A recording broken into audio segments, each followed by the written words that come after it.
Beyond the zero. Nature does not know extinction. All it knows is transformation. Everything science has taught me and continues to teach me strengthens my belief in the continuity of our spiritual existence after death. A screaming comes across the sky. It has happened before, but there is nothing to compare it to now. It is too late. The evacuation still proceeds, but it's all theater. There are no lights inside the cars, no light anywhere. Above him lift girders as old as an iron queen, and glass somewhere far above that would let the light of day through, but it's night. He's afraid of the way the glass will fall. Soon it will be a spectacle, the fall of a crystal palace, but coming down in total blackout without one glint of light, only great invisible crashing. That is the opening paragraph of Thomas Pynchon's 1973 astonishing masterpiece, Gravity's Rainbow. A little history. In 1944, as the victory of Nazism began to seem doubtful, Nazi leadership rushed to develop a series of Wunderwaffe, or wonder weapons they hoped would turn the tide of the war.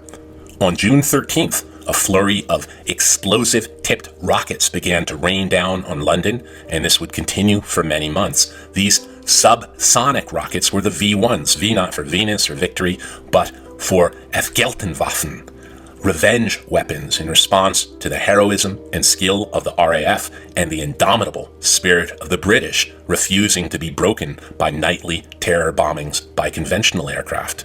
The V1 were subsonic and had an odd pulse rocket, so you heard their distinctive sound in the sky. It was a safe bet that either you or your neighbors were going to have a very bad day.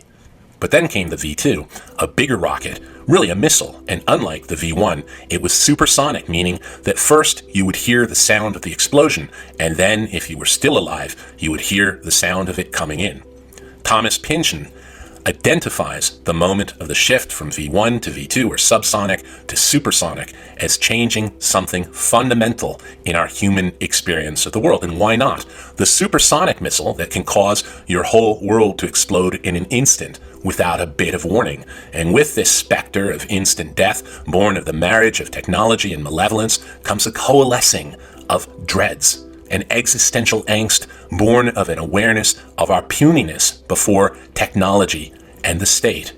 But Pynchon's book, in its slow dance around this event, might just be the extraordinary novel of the century. Gravity's Rainbow is encyclopedic, and it's a vastly inclusive romp through modernity, ever close to the apocalypse. Pynchon nails the full range of our human being so aptly and in language so gorgeous it feels as fresh as the day the book was released 50 years ago. And Pynchon's wide, varied, and wildly inclusive and uncensored explorations of what it means to be human offended all the censors. But in its truthfulness about the human psyche and soul, Gravity's Rainbow is literally one of the most human and humane books I've ever read. And the language is gorgeous. All of us are nested in our personal and family histories. In a genealogical sense, the key character, Tyrone Slothrop, has been around in America a long, long time. I think of William Carlos Williams' line, "The pure products of America go crazy." This is how Pynchon describes his key character, Tyrone Slothrop's familial and genealogical nesting in the American experience. Slothrop's grandfather, Frederick, in typical sarcasm and guile, bagged his epitaph from Emily Dickinson without a credit line. "Because I could not stop for death, he kindly stopped for me." Each Slothrop in turn paying his debt to nature due and leaving the excess to the next link in the name's chain. They began as fur traders, cordwainers, salters and smokers of bacon, went on into glassmaking, became selectmen, builders of tanneries, quarriers of marble, country from miles around gone to necropolis, gray with marble dust, dust that was the breaths, the ghosts of all those fake Athenian monuments going up elsewhere across the Republic. Always elsewhere. The money seeping its way out through stock portfolios more intricate than any genealogy. What stayed at home in Berkshire went into timberland, whose diminishing green reaches were converted acres at a clip into paper, toilet paper, banknote stock, newsprint, a medium or ground for shit, money, and the word. They were not aristocrats. No Slothrop ever made it into the social register or Somerset Club. They carried on their enterprise in silence, assimilated in life to the dynamic that surrounded them, thoroughly as in death they would be to the churchyard earth. Shit, money, and the word, the three American truths powering the American mobility, claimed the Slothrops, clasped them for good to the country's fate. But they did not prosper. About all they did was persist, though it all began to go sour for them around the time Emily Dickinson, never very far away, was writing, "Ruin is formal. Devil's work consecutive and slow. Fail in an instant, no man ever did. Slipping is crash's law." Still they would keep on. The traditions for others was clear.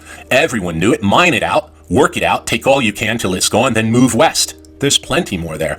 But out of some reasoned inertia, the Slothrops stayed east in Berkshire, perverse, close to the flooded quarries, and logged off hillsides they'd left like signed confessions across all that thatchy, brown, moldering witch country.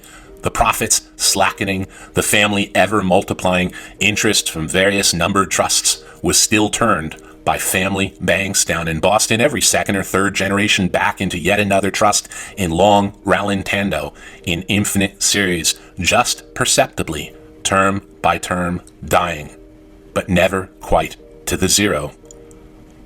The Depression, by the time it came, ratified what had been underway. Slothrop grew up in hilly desolation of businesses going under, hedges around the estates of the vastly rich, half-mythical cottagers from New York lapsing back now to green wilderness or straw death. All the crystal windows, every single one smashed. Harriman's and Whitney's gone, lawns growing to hay, and the autumns no longer a time for foxtrots.